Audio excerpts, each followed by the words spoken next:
Hello everyone, welcome back to Optimize Evony. I wanted to do a video today talking through the military tactics. This was a new update that Evony pushed out last night with the new event, and it basically allows you to give extra buffs either overall or for a specific preset.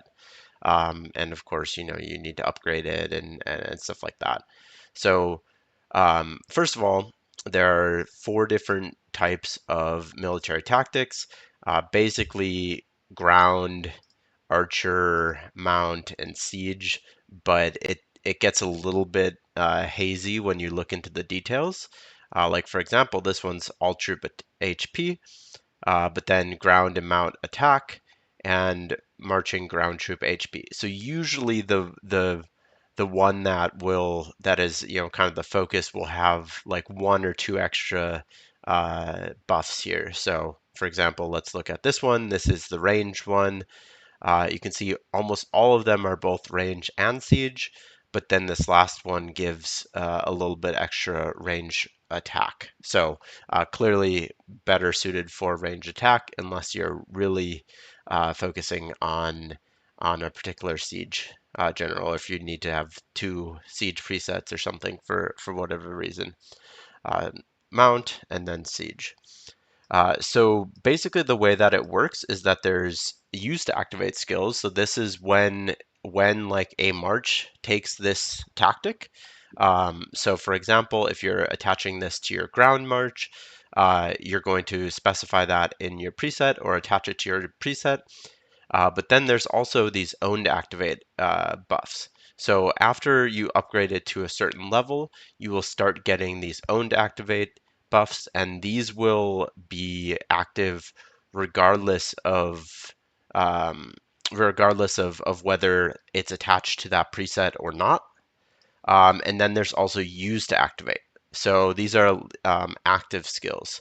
So it's a little unclear to me like what the what the threshold for this is. Like, does it cost anything? What's the cooldown? Things like that.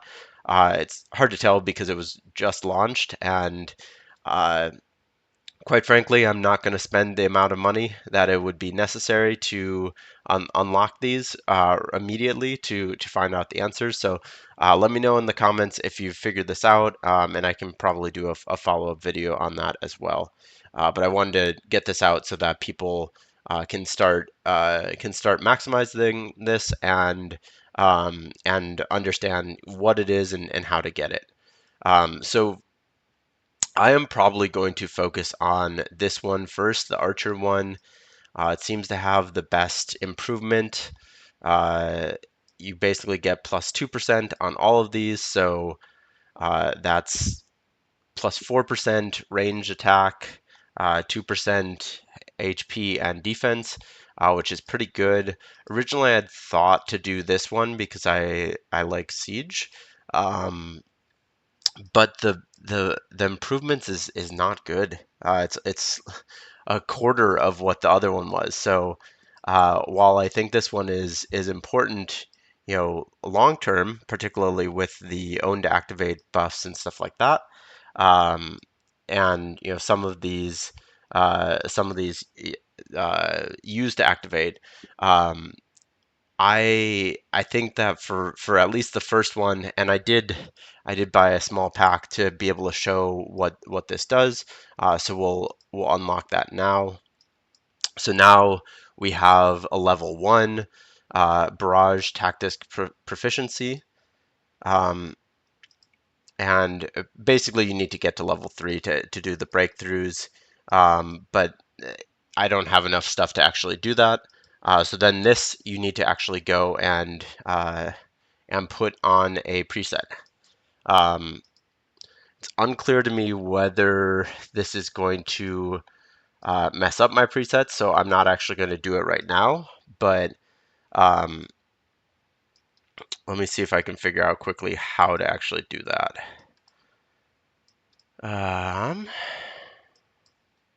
Doesn't seem like there's an intuitive way. Military. Okay, see here, military tactics. So yeah, I am gonna wait until I have a senior buff on because that's what this preset is set up for. But then I will save it with this, and then every time I use the preset, it'll give me those extra buffs. Um, so decent way to get extra buffs here.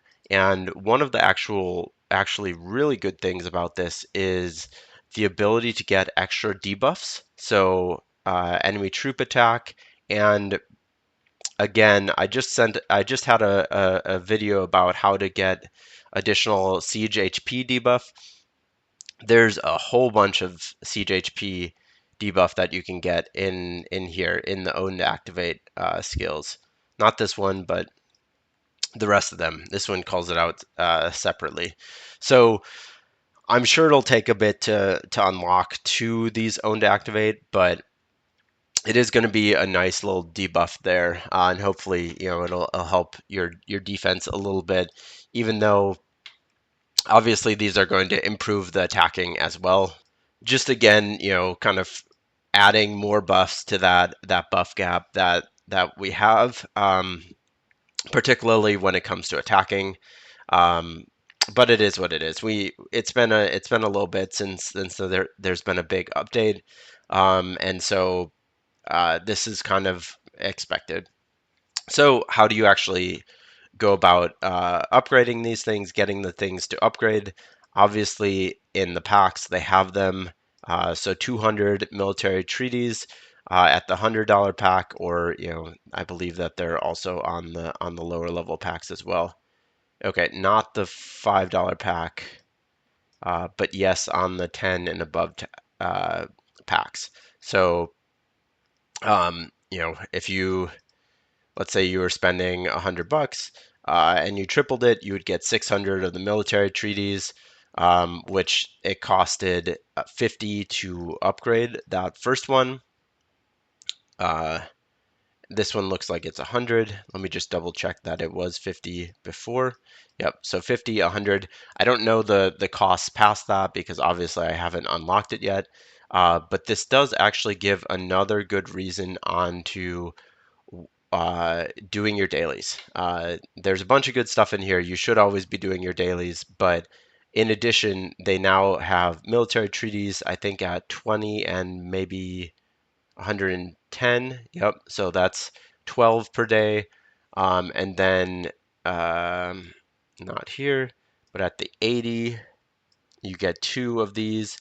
And at the 145, you get three of those. So you get a total of five of the material optional chests, which are needed to actually upgrade those breakthrough skills, as I understand it. So that's basically what it is. I'm sure there'll be more that comes out in terms of like how best to coordinate this.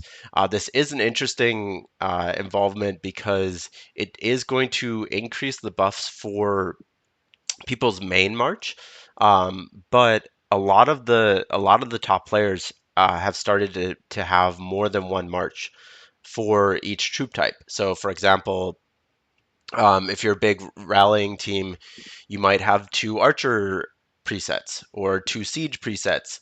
Um, and you're now going to basically have to choose which one, and it'll increase the gap between your kind of main general and your secondary general. So, kind of an interesting thing there. But yeah, that's all it is. More information might come out on like the like costs per level and stuff like that, but it seems pretty easy. I would recommend sticking with one until you can at least activate some of the own to activate skills or use to activate skills. Like, for example, an extra 10% range attack and 5% for everything else. When you use this is pretty good. So getting to level 3 would be a priority, I think, on each one of these. And you can only equip it to and March once it gets to level 1. So I can't equip, this one, only this one that I've actually upgraded. So yeah, it'll take a little bit of time to unlock them all, but I think it'll be worth it in the end. But yeah, let me know what you think on it. There is a coin strike that's coming up. I will do a specific video on that and let you know all the details and stuff like that. There's a Discord server on there already.